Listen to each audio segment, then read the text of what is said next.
Welcome back, Humphrey fourth graders. Okay, this is Mrs. Gonzalez again, coming at you. I know that last week some of you may have watched my standard multiplication algorithm video on 2-digit times 1-digit.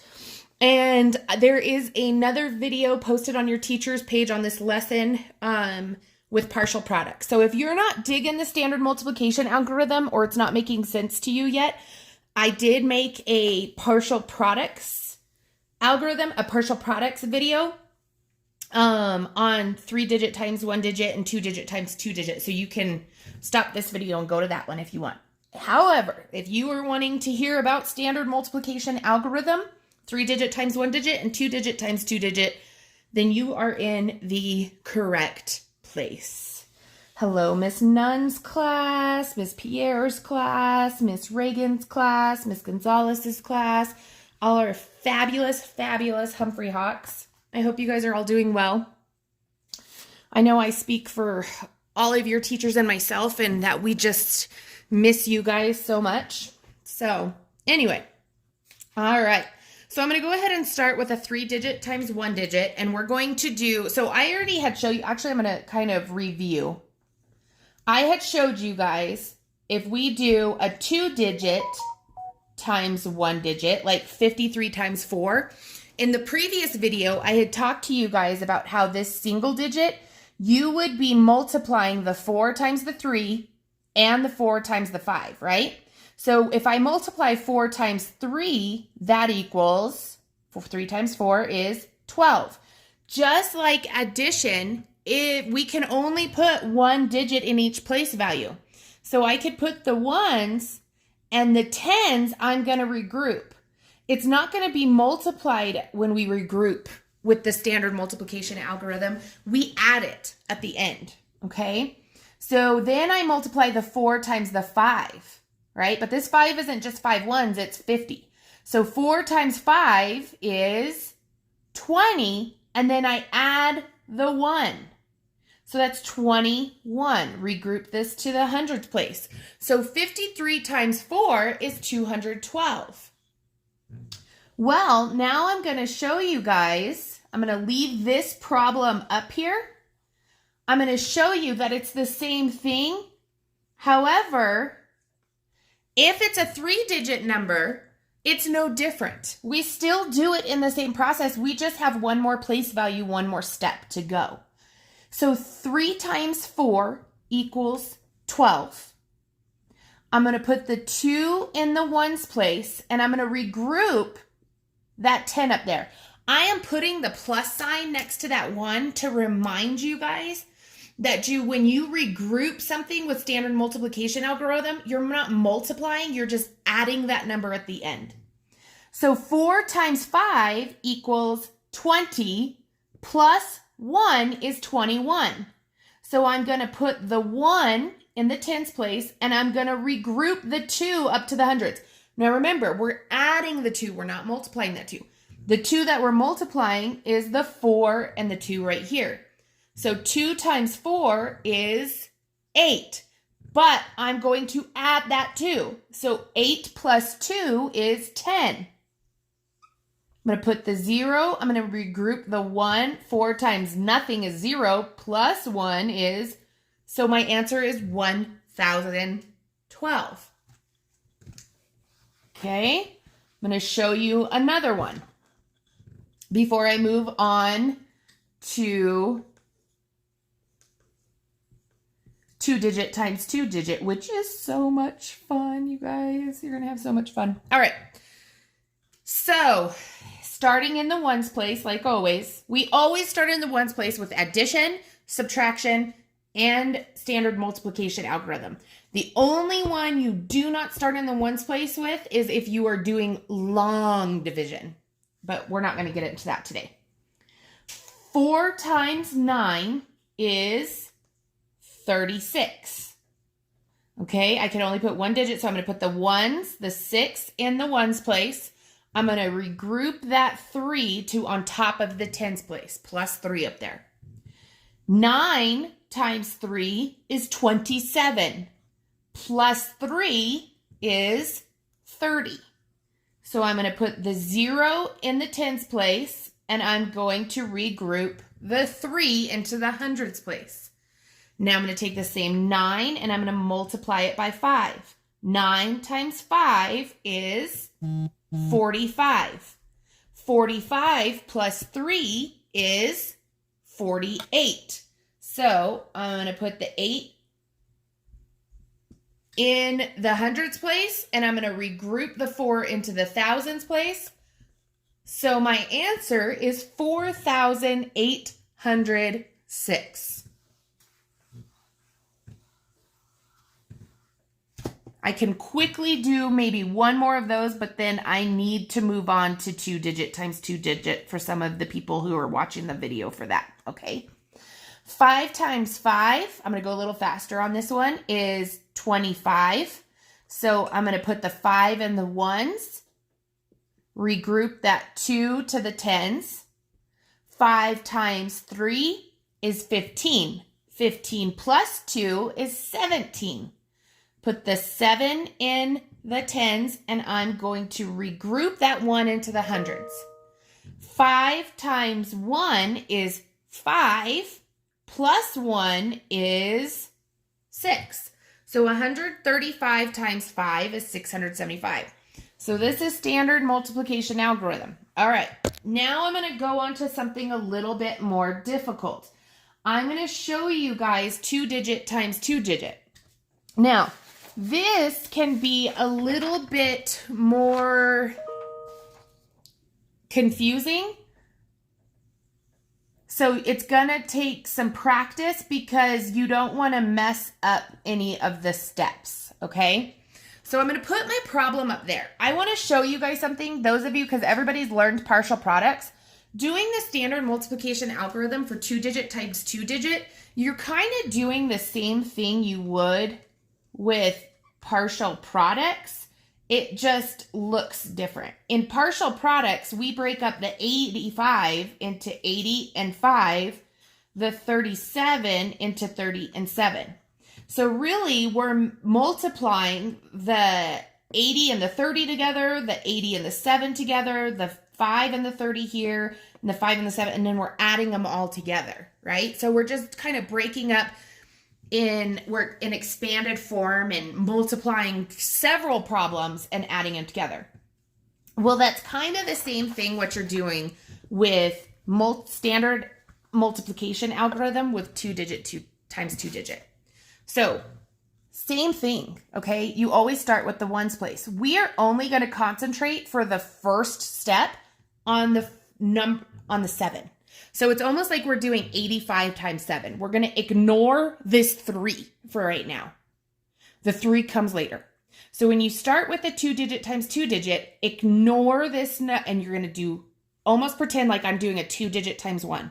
So 5 times 7 is 35. I'm going to put this 5 here, and I'm going to regroup the 3 on top. 7 times 8 is 56. And then I'm going to add my 3, which is 59. So I can regroup that into the hundreds if I need to. But that's what that is, okay? It's 59. Now, I have only figured out what 7 times 5 is and 7 times 80. 7 times 80 and added those together like I would in partial products. But I can't forget about this 3 now. So once you've done that, your next step is now we're going to ignore the 7. And we're going to only concentrate on this 3. But this is not a 3. It's not 3 ones. Okay, it's not 3 ones or cubes. This is 3 tens. So when it's 3 tens, it's 10, 20, 30. This is worth 30. So we're multiplying 30 times 5 and then 30 times 8. So here is the most important step.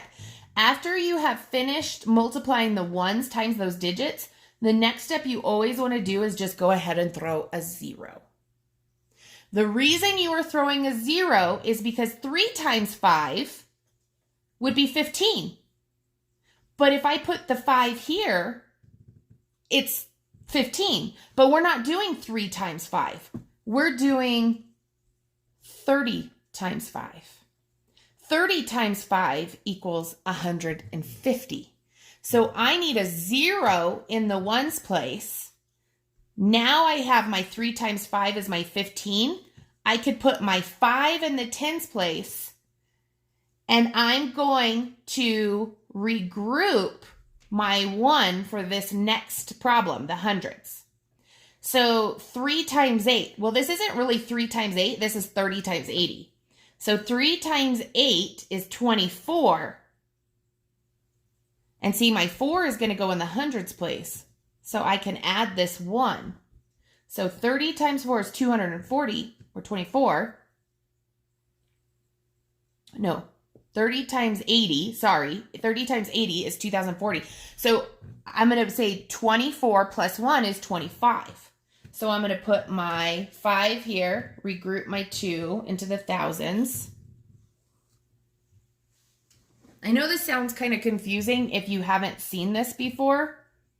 When your parents and I were kids, they don't tell us why or what we were doing. They would just tell us, multiply this, add a 0. Why do we have to add a 0? Because that's the step and that's what we told you to do.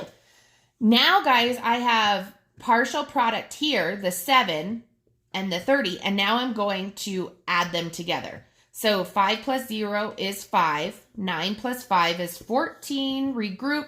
1 plus 5 is 6. 6 plus 5 is 11. Regroup. Your total is 3,145. So as you guys could see, even in standard multiplication algorithm, you are still finding, in a way, a partial product and having to still add. So let's look at another one. I'm going to do probably 2 or 3 more. If you guys are like, I got this, I know what I'm doing, go ahead and go work on your stuff. And then if you get confused, come back and finish watching. Or if you need to see me work more problems, stick with me. All right? All right, first step, we're going to start with the 1. So we're going to start with the 6. We're going to ignore the 2, and we're going to multiply this 6 next to each place value. So 6 times 3 is 18. Put the 8 in the ones and regroup the 1. 6 times 9 is 54. Plus the 1 is 55. So I'm going to write 55. Now I'm done with the 6, so now I'm going to move on to this 2, this 20. Well, since this is 20, I'm multiplying everything by a 20. I'm going to put my place value sticker right there, because I'm going to be saying, well, 2 times 3 is 6. No, it's 20 times 30, and it's 60. So always just go ahead and put that 0 there, okay? Now I'm going to go my 2 times my 9. 2 times 9 is 18. I'm not going to add this because I already used it. Sometimes when I finish that step, I'll cross it off so I make sure not to use that again. So 2 times 9 is 18. So I have my 18. Ran out of room for my plus sign. I have a tiny little plus sign over there. Now I have my 2 partial products, and I'm going to add them together. 8 plus 0 is 8. 5 plus 6 is 11. Regroup that 1. 1 plus 5 is 6. 6 plus 8 is 14. Regroup.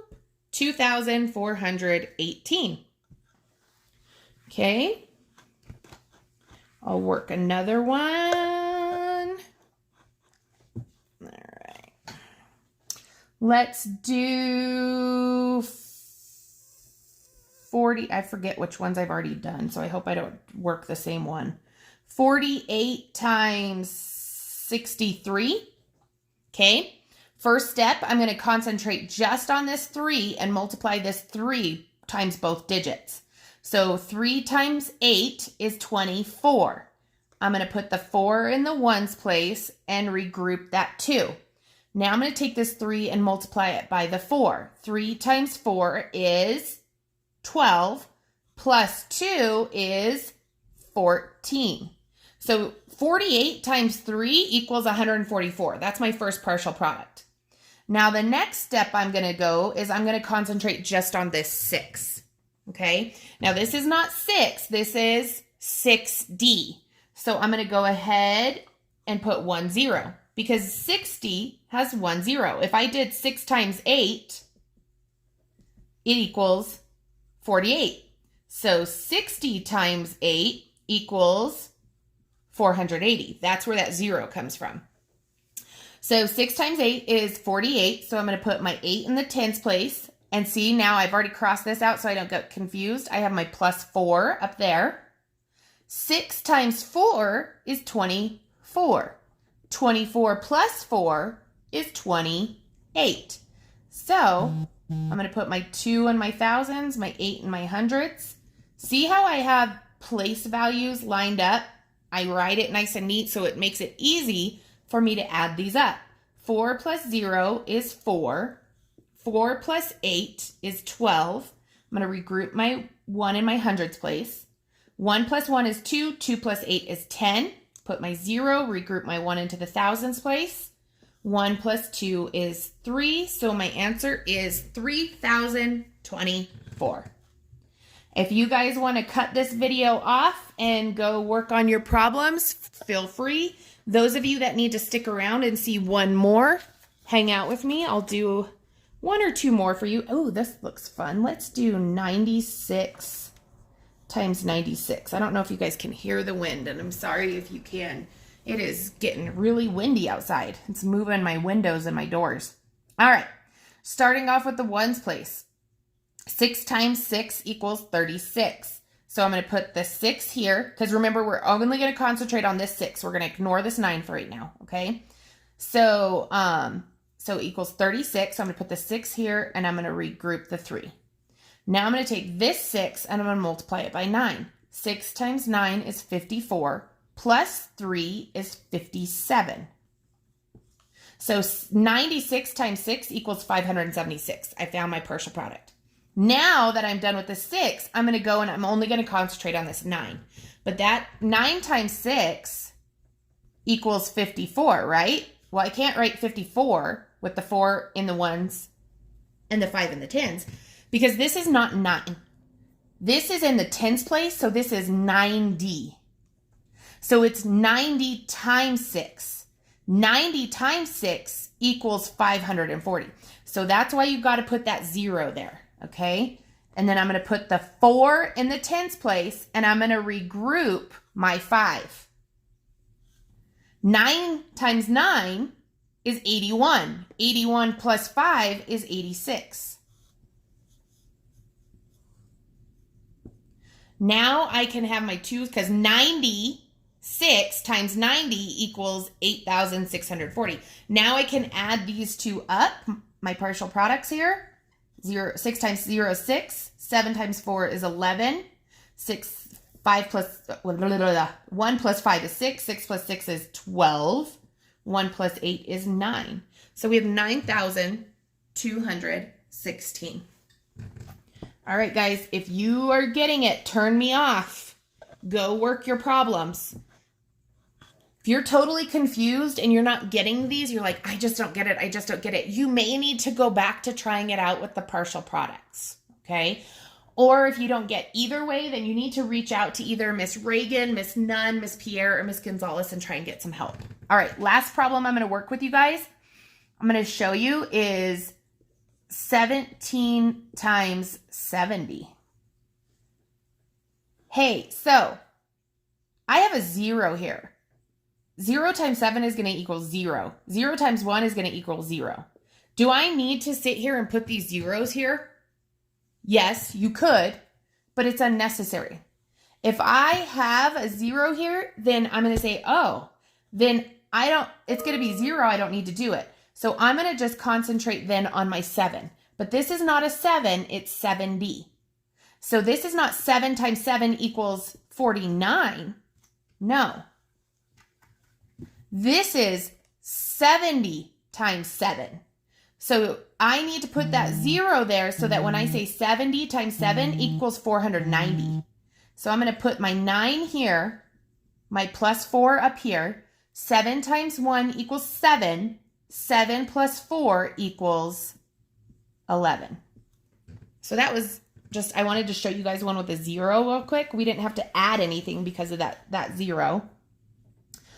Last one. And then I've got to go make the kids lunch. 47 times 78. All right, so I'm going to start it, concentrate only on this 8. 8 times 7, 8 times 4, okay? 8 times 7 is 56, so I'm going to put the 6 and the 1s. Regroup the 5 up here. 8 times 4 is 32. 32 plus 5 is 37. So I'm going to put the 7 and the 3. So basically 47 times 8 equals 376. Now I'm going to move on and I'm going to do this 7. But this isn't a 7. It's a 7 tens. It's in the tens place, so it's 70. Well, 7 times 7 is 49. But 70 times 7 is 490. So that's why you need this 0. Okay? So I'm going to put 7 times 7 is 49. I'm going to put the 9. Regroup my 4. I must put a 7 up there. 7 times 4 is 28. 28 plus 4 is 32. Add these together. 6 plus 0 is 6. 7 plus 9 is 16. Regroup my 1. 1 plus 3 is 4. 4 plus 2 is 6. 3 plus nothing. My answer is 3,666. All right, boys and girls, so that is the standard multiplication algorithm for 3-digit times 1-digit, 2-digit times 2-digit. You can expand it further along that lines. But like I said, if you're confused or need help, reach out to your teachers. Just give it your best try, guys. And remember that next year, for those of you, if you're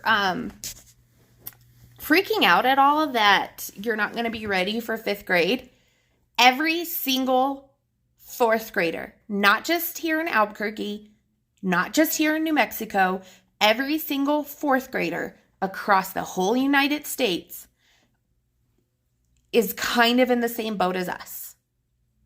Okay? Every 5th grade teacher is going to figure out where you guys ended last year and pick up from where we left off and teach you guys the things you need to do. So do not stress about it. Try your best as all us teachers. I know I talk for Miss Pierre, Miss Nunn, Miss Reagan, and myself. We just ask that you guys try your best. If you can't get it, it's okay. Next year, we will pick up where we left off and teachers will teach you. All right? Give it your best shot. Have a great weekend. Well, it's a weekend for me. Have a great week, and I'll talk to you guys soon. Thanks for tuning in. Bye.